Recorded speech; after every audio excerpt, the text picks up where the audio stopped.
Yesterday we lost the team lead but gained a nuclear warhead. Seems like an even trade. Batiste is still alive, but not in great shape.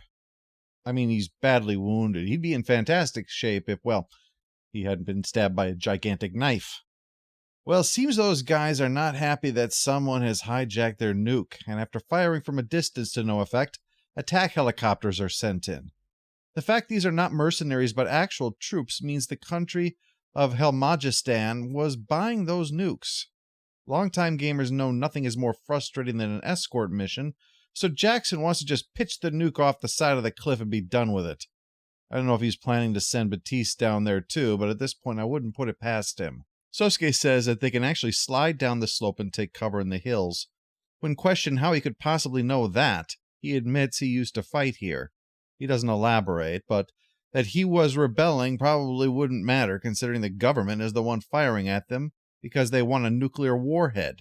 The pilot of the red robot knows of Sousuke as he looks down, meaning he probably suspects that that's where they've gone. But right now, helping Batiste is more important. This is the last painkiller we have. We need to remove the bullet as soon as possible. Bullet? He was stabbed with a giant knife. I saw it. Between this and the Seattle Mariners thing from last time, it feels like the story is being partially told in another dimension.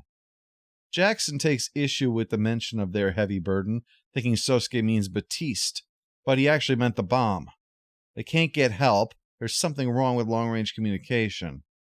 Jackson wants to head to the nearest town, only Sousuke says that's 3 days away. I propose we launch a counterattack. A counterattack? You must be kidding!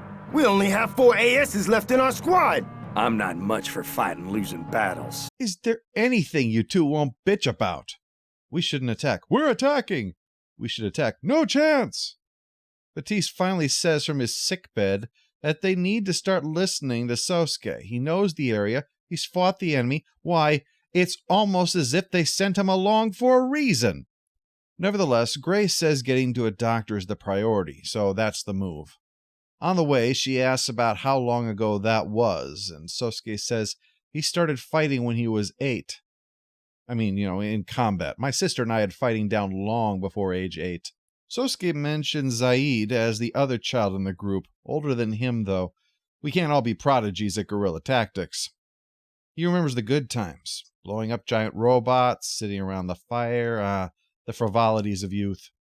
In case you couldn't tell, the robot pilot is Zaid, who's getting ranted at by Garin since they still haven't gotten their warhead back. All you ever do is complain. After the bumper, the pursuit is still on, which is slowing them down even more. It's going to take 10 hours to get to the town, and Batiste is hurting. Sousuke says that there might still be a surgical setup in a camp that's closer, but it'll be a detour that might leave them exposed. Well, worse than that, Zaid guesses that that's where they're going, the camp that was clearly brutally attacked back in the day. Luckily, the surgical kit is still there, and the contents are vacuum packed so that they'll keep. Now we just need to hope that this Surgery for Dummies book is going to work out. After that's done, Sousuke says they'll need to move as soon as possible. Garin knows about this place. In fact, he was one of the ones shooting it up back then. Yeah, sounds like Garin, all right. I like the roly-poly robot design there. This is like the prototype to Robot Santa in Futurama. Sousuke only survived because he was out on reconnaissance that day. Well, Gray sympathizes.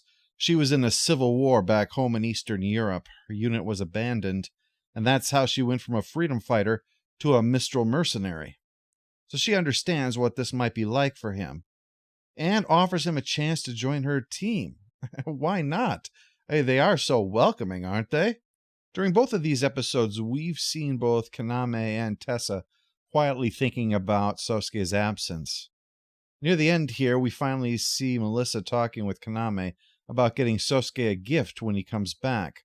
Or rather, if, because Zaid is already on to him, that Sousuke will plan an ambush, assuming Garin will use the same approach as last time and try to prepare for it.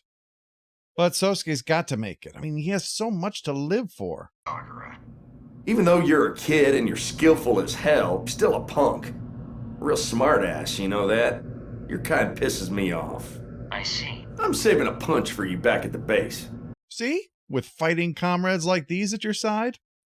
Garen's fembot and backup dancers are soon in Sousuke's sights, but before he can do anything, attack helicopters put some missiles into him. Oh yeah, the fight's on.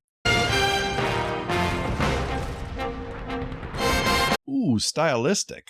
How does this work out?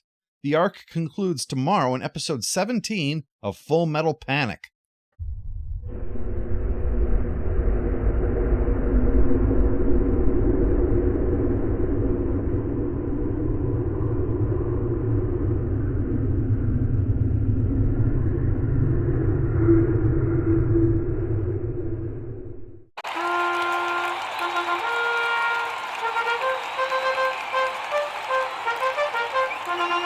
All hail the Overlord! All hail the Overlord!